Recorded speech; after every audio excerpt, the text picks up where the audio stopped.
Bismillahirrahmanirrahim. Assalamualaikum warahmatullahi wabarakatuh. Alhamdulillahirabbil alamin wa bihi nasta'in ala umuri dunya waddin. Wassalatu wassalamu ala mursalin sayyidina wa maulana Muhammadin wa ala alihi wa ashabihi ajmain.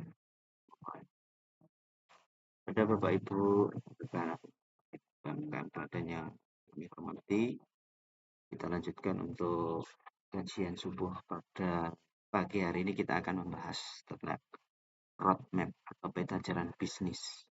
Sebelum itu kita akan belajar tentang 5 tangga bisnis biar Bapak Ibu mengetahui. Baik, 5 tangga bisnis. Yang pertama, bisnis itu selalu dimulai dari startup. Jadi mulai start. Jadi fokus startup itu adalah market dan produk. Jadi Bapak Ibu harus berfokus untuk mencari pasar dan produk apa yang diterima oleh pasar. Sehingga Bapak Ibu harus belajar tentang apa itu sales, marketing, branding. Ya, mulai dari nama produk, logo, kemudian kualitas produk. Kemudian setelah Bapak Ibu menemukan market fit ya, jadi pasar yang fit yang sudah diterima, maka Bapak Ibu baru bisa naik ke level kedua yaitu profiting atau mencari keuntungan di sini. Jadi untuk startup jangan pernah berpikir mencari keuntungan, tetapi berpikirlah bagaimana agar produk penjenengan diterima oleh pasar. Yang kedua, di level kedua profiting, Bapak Ibu harus sudah bisa menganalisis keuangan. Sehingga sejak mulai startup, disarankan Bapak Ibu menulis, mencatat keuangan, minimal kas lah. Harus masuk maupun harus keluar. Gitu. Hingga nanti di level kedua ketika profiting, Bapak Ibu mengetahui bagaimana keuangannya. Keuangan perusahaan maksudnya.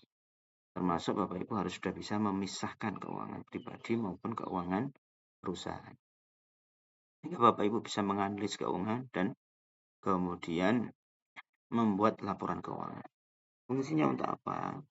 Nanti ketika sudah naik, ya, omsetnya naik, maka Bapak Ibu ketika sudah level systemizing, membuat sistem, maka Bapak Ibu tidak kerepotan karena sudah ada pijakan yaitu laporan keuangan. Dan Bapak Ibu harus belajar tentang bagaimana membaca keuangan.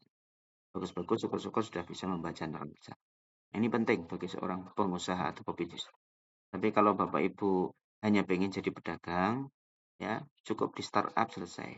Ya, tapi ya konsekuensinya Bapak Ibu tidak akan ada pernah peningkatan omset, profit maupun bisnisnya.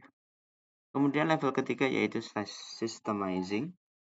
Ini Bapak Ibu sudah harus membangun tim, ya, membangun tim. Jadi sudah punya karyawan, kemudian membangun SOP, ya, SOP penjualan, SOP produksi, SOP karyawan, SOP yang lain yang mendukung bisnis atau perusahaan Bapak Ibu.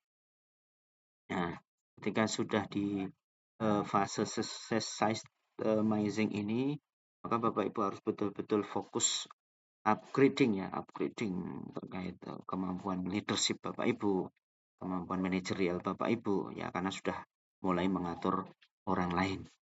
Ini bukan mengatur diri sendiri ya. Jadi ketika startup itu masih sendiri nggak apa-apa, providing masih sendiri nggak apa-apa. Tapi kalau sudah systemizing, maka Bapak Ibu harus sudah punya tim. Dan ini yang paling sulit adalah kemampuan manajerial. Emosi kita harus jaga, kepemimpinan kita ya.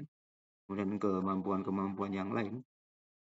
Menghandle orang itu bukan perkara yang mudah. Ini sulit sekali. Ya Bapak Ibu harus punya circle, punya lingkungan yang sangat mendukung ya. Ya harus belajar terus. Jadi kalau berbisnis tidak boleh berhenti, terus belajar. Selanjutnya di fase yang keempat yaitu multiplying. Disinilah Bapak Ibu bisa baru membuka cabang, cabang yang lain. Jadi jangan tergesa-gesa buka cabang sebelum Bapak Ibu ada di fase yang ketiga. Nah, itu baru nanti timnya solid ya, pengembangan pasar ya, produknya sudah diterima, maka Bapak Ibu baru bisa masuk ke fase 4 yaitu multiplying. Setelah multiplying, omset naik, pendapatan naik, dan sebagainya, baru Bapak Ibu cari invest untuk pengembangan bisnis selanjutnya. Jadi ini 5 tangga bisnis yang harus Bapak Ibu pahami, sehingga dalam bisnis itu kalau kita tahu prosesnya itu lebih kurang lebih seperti itu Bapak Ibu, singkat saja, tidak perlu banyak-banyak. Terima kasih atas waktunya. Semoga hari ini Bapak Ibu diberikan kesehatan dan kelancaran dalam dari rezeki. Salam dari kami, salam sukses. Assalamualaikum warahmatullahi wabarakatuh.